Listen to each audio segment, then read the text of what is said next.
Good morning, good afternoon, good evening. It all depends on your location. Welcome back. My name is Jay, or Bori J, as you know. So today, I just want to take you on some historical facts.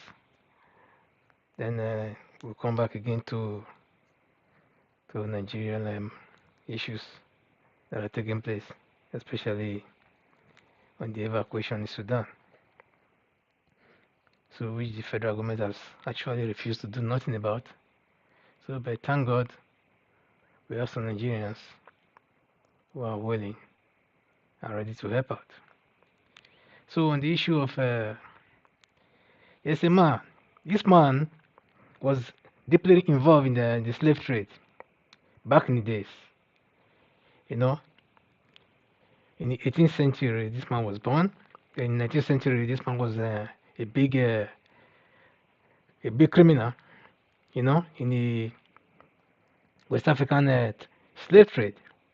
So his name was called Pedro Blanco. Pedro Blanco, a Spanish slave merchant who built a slave trading empire in West Africa in the 19th century. So, this man played a significant role in the transatlantic slave trade during the 19th century. He was born in the 18th century.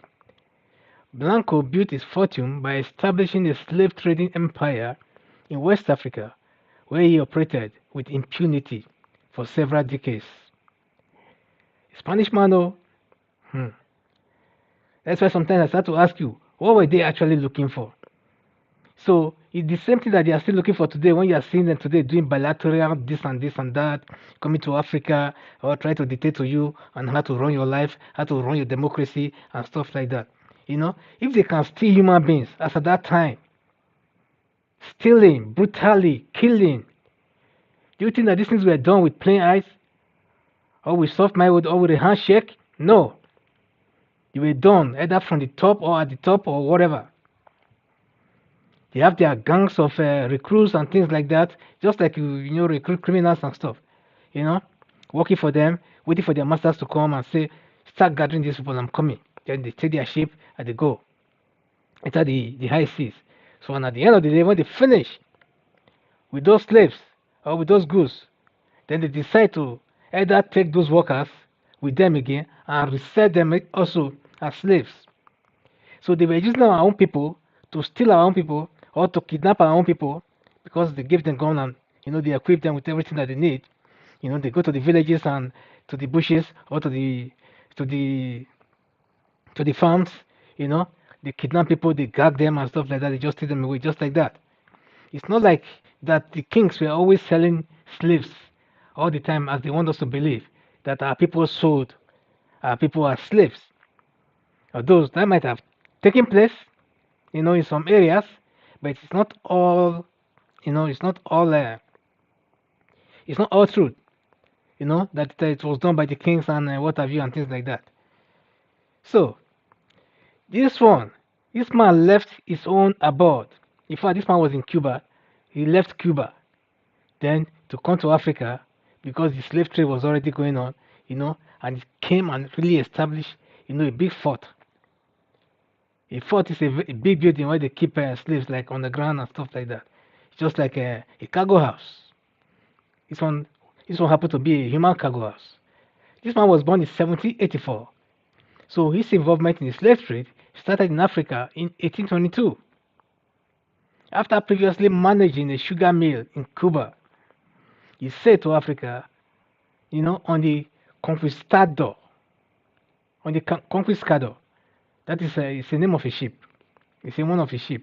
To participate in the lucrative and well-established Atlantic slave trade. So Blanco quickly established himself as a major player in the industry. Oh, man, it was an industry, man. Building a vast network of traders. You hear? Traders, and agents across Cape Mount, Sheba, Digby, Nuevo Cestus, and other regions. If you check the old map, you see where all these regions are, like all these Neville, Septus, and whatever. So to cut long story short, Ghana was one of their routes that they were using, in the coast of Ghana. Then the other one was the coast of Badagry that they used to gather slaves and stuff like that. Then from there maybe they moved on to Ghana. Then from Ghana, then they sail. So in some cases, maybe they will bet in the place called Sierra Leone now. So all these places were just their own plantations and their own slave camps where they build their fortresses, for slave keeping, etc. And then before they finally, push them into the deep ocean and and sail away, to the unknown. So this man was operating like this. His network supplied slaves to plantations in Cuba, the US, and Brazil, making him incredibly wealthy. Blanco's operation was so successful that his credits his credit bill were accepted in New York, in New York City and London. You're talking about stock, the stock exchange and they are trading in trading houses and stuff. You see, and many well-known financial centers. You see, Blanco's reign of terror peaked when he established a Lombonco slave factory in what is now known as Sierra Leone. Lombonco. You see the name, oh man. Lombonco slave factory, what is now known as Sierra Leone. So it consisted of several large, barracoons or type of barracks used historically for the internment of enslaved individuals. For slaves brought from the interior, as well as several buildings, to houses his wife's concubines and employees. He said one of the most notable incidents, you know, involving Pedro Blanco was the purchase of Sinki, a rice farmer. You hear that? A rice farmer. That's to tell you that this guy was was captured from his land, from his farm. You know, so which so this man have 3 children. With who was captured illegally by African slave traders in 1839. Sinki was imprisoned on the Portuguese slave ship Tecora in violation of treaties prohibiting the international slave trade. Sinki was taken to Havana, Cuba, where he was sold with 110 others to Spaniards Jose Ruiz and Pedro Montes. You can call it Jose Ruiz, as it sounds in English. Sinki's story became well known after he led a successful revolt aboard the slave ship Amistad in 1839. I think if you watch that film before, that film Amistad, then you see, what it was all about. So that was the guy, who started the revolution within the ship, the revolt that eventually led to his freedom and the freedom of so many others. So Blanco legacy in the slave trade is one of the cruelty and exploitations, but despite his wealth and power, Blanco was not immune to the consequences of his actions. So, in 1849, the West African Squadron of the Royal Navy, committed to combating slavery, launched an assault on Blanco's slave fortress. And so that was how this man was able to, to escape the persecution anyway, because when they invaded the fortress, the man was not there, so they would have done their job quite better than they just did if they actually wanted to arrest this man, but they never actually wanted to arrest him. They just wanted to scare him off, So that's how they always operate. So they are all the same, and so that was it. I just said that you rub your mind on that Disney game, because if you forget our past, then definitely we won't know where we are and where we have to be, in the near future. But I have something else to brighten up your day. You know, so this coming from Epis himself. So Allen Onyema, if you still remember that man, is the main man. The man that seems to be doing a lot of good jobs or a lot of good work for our people, especially whenever it's called upon. So in this case of this Sudan issue, as you all know, a lot of Nigerians are in Sudan trapped. They are trapped in Sudan, and the Buhari's government refused to do nothing, absolutely nothing.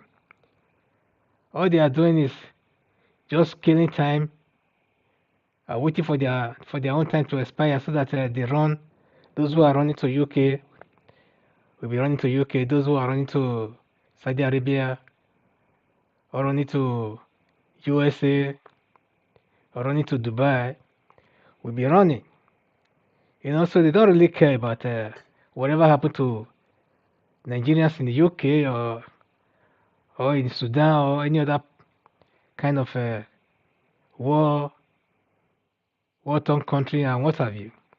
But this one is very painful that Nigerians will be stranded in a country like Sudan, just in Africa here, at the back here. All you have to do is just put out the phone call through to these idiots who are fighting themselves and tell them to wait, just hold on for 2 days.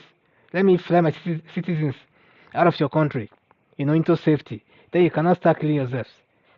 Then they will say, okay, yes or no. Then you deploy the whatever we have so many military aircrafts and things like that can do that with our military men right on board and with some. What about all those choppers they are buying everywhere? Those what do they call them? Tiger, this and this and that. You know. What about those all those planes that they were spending huge amount of money for all these years? They've not been able to conquer Boko Haram. Neither have they been able to rescue those who need rescue. In a war-torn area. So what are the military doing? Now a civilian has come out again.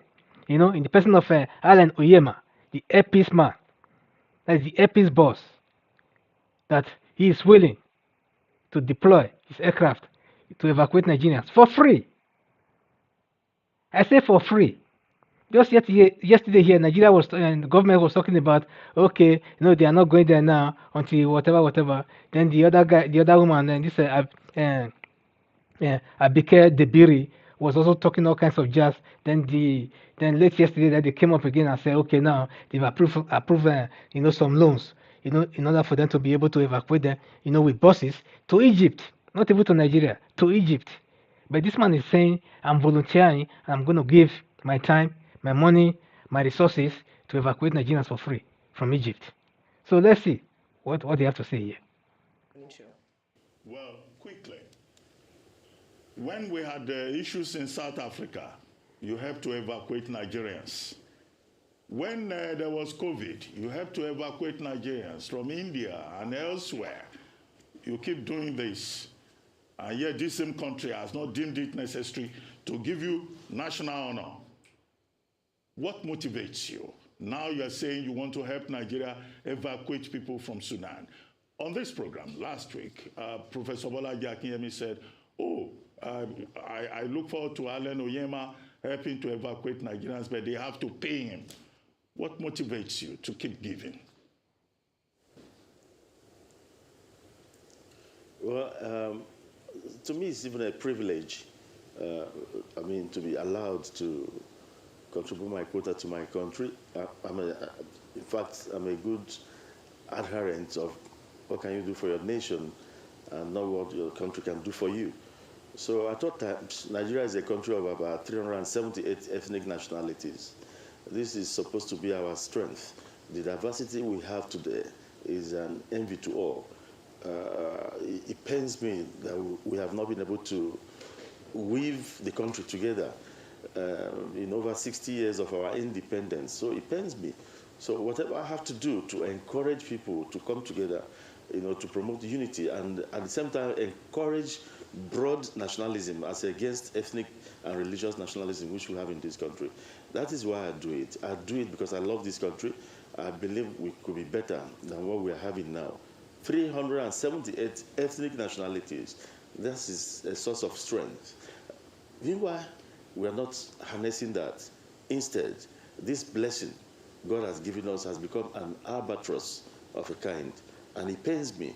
So at all times, I like using my God's given blessings to see how I could help my country. It's not about evacuation alone. I laid down my life in the Niger Delta for this country.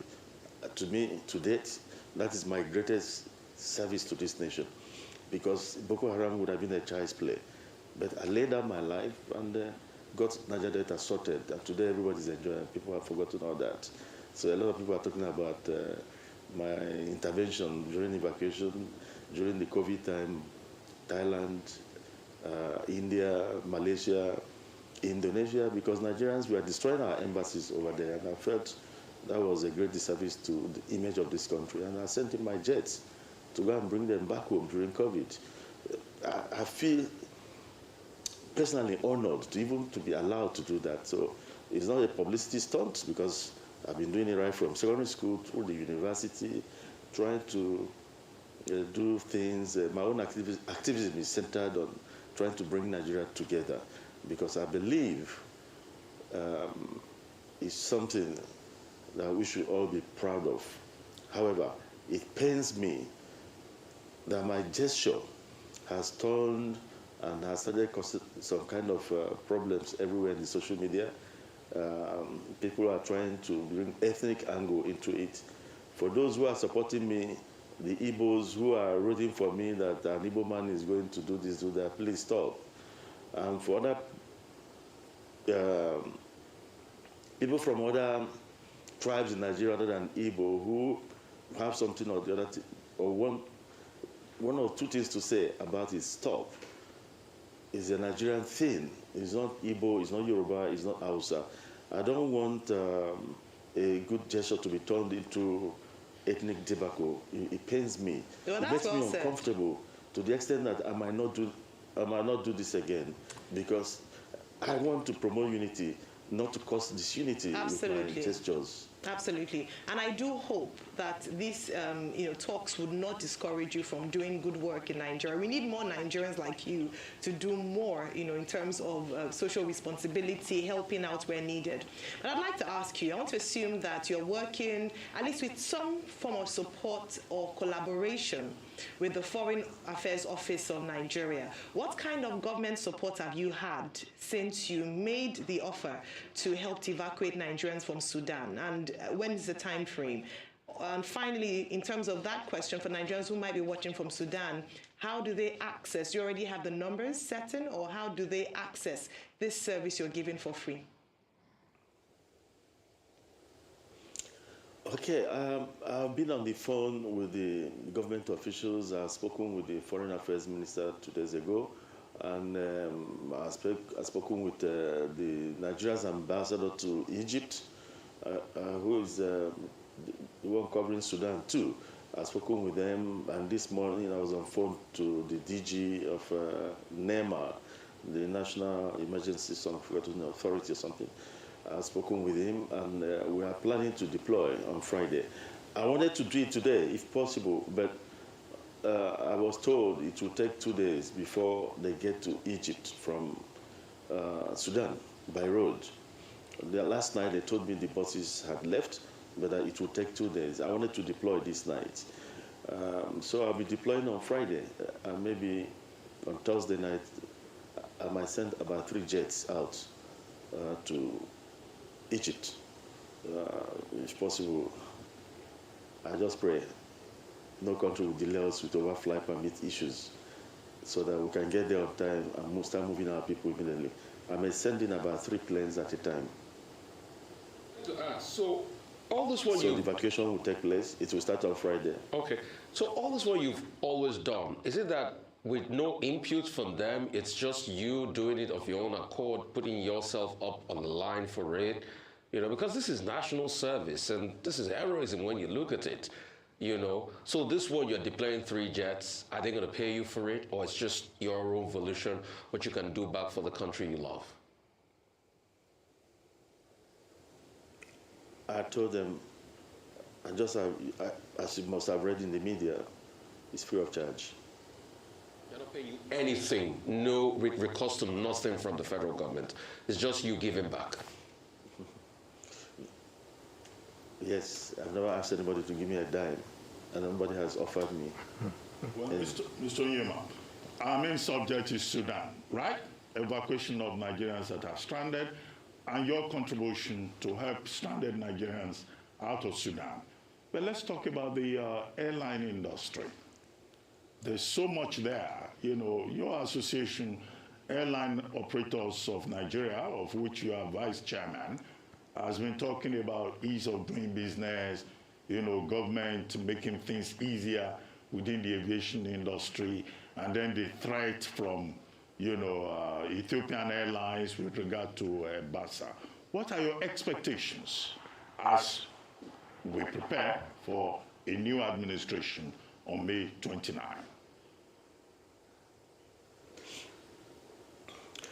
Well, not just in aviation, the ease of doing business in Nigeria is very, very, I don't know,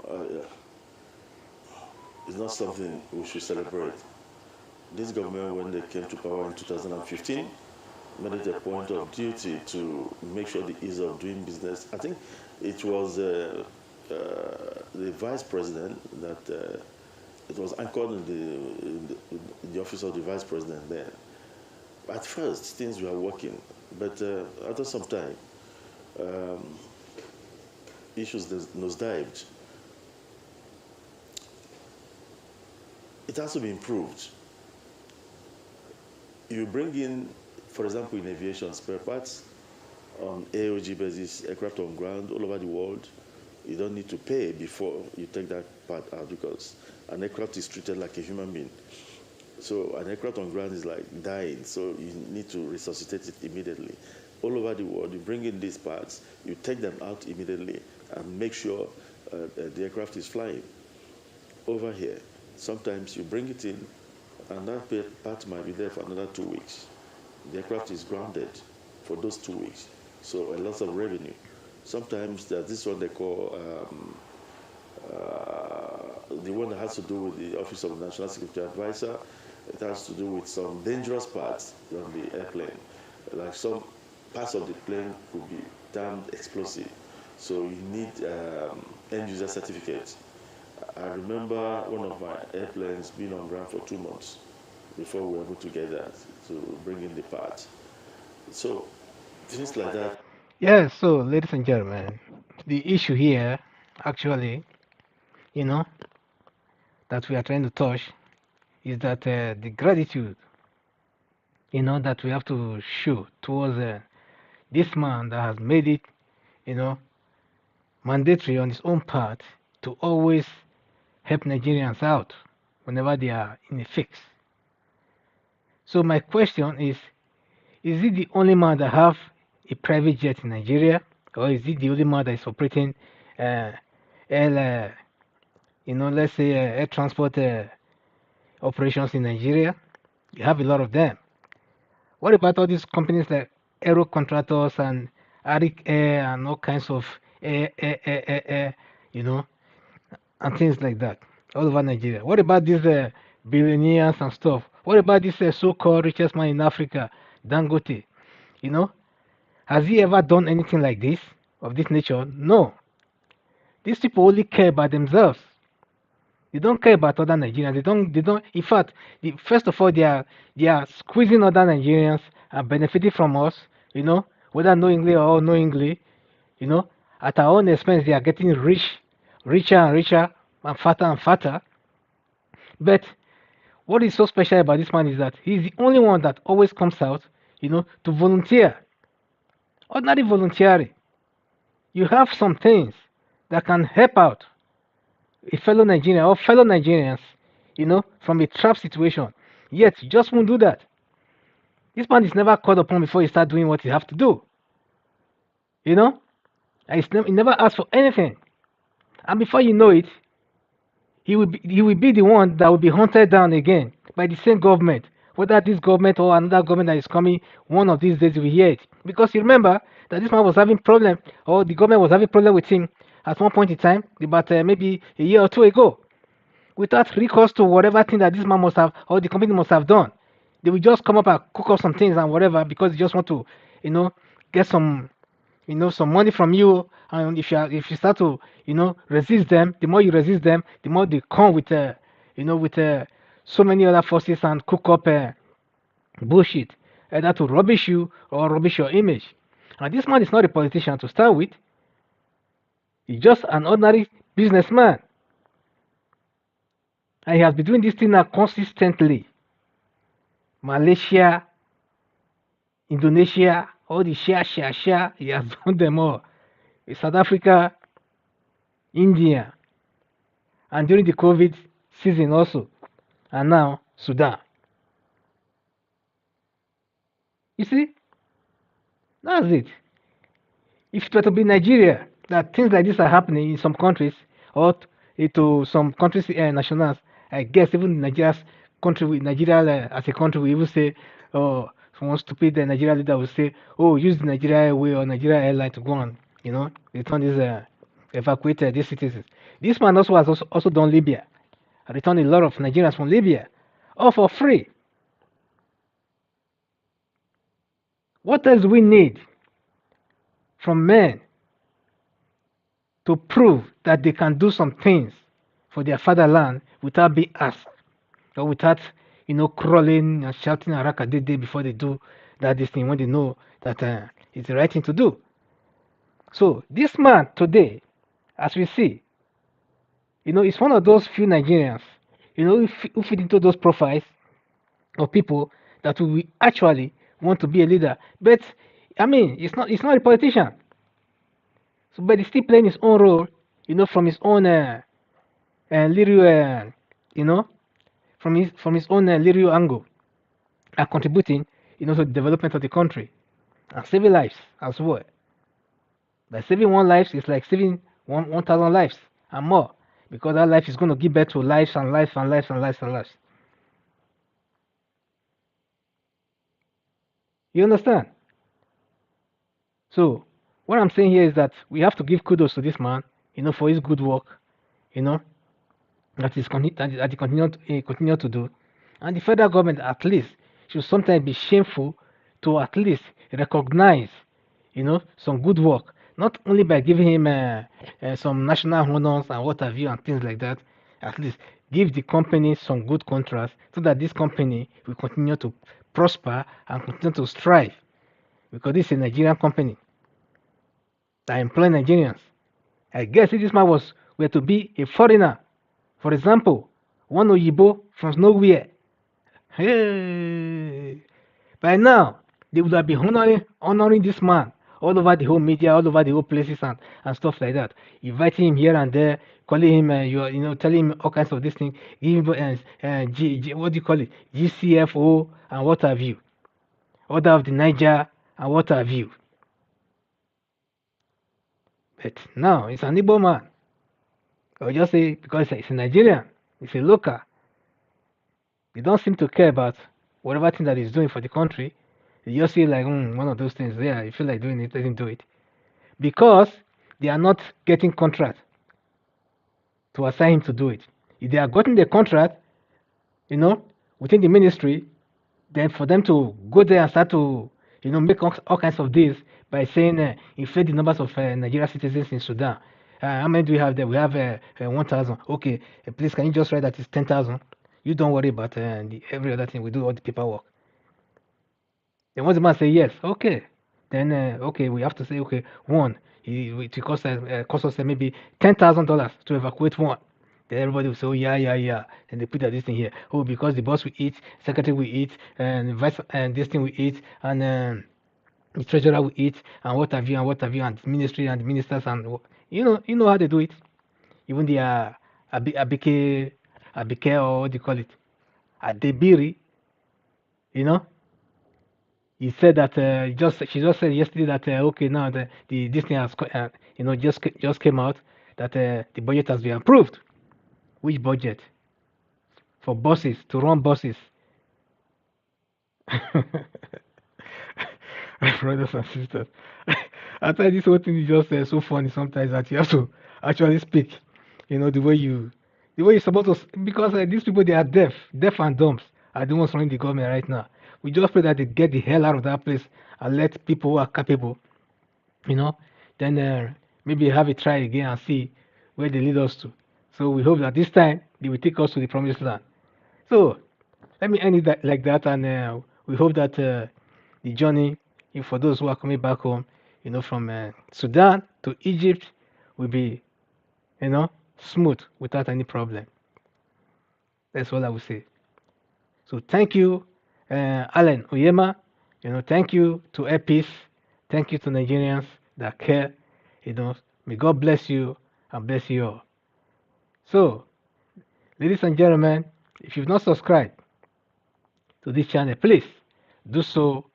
Press the subscription button, and drop your comments, share our videos, and please help us to, grow. So that's all I would say. So I hope to see you soon with better news. Thank you. Thank you. God bless.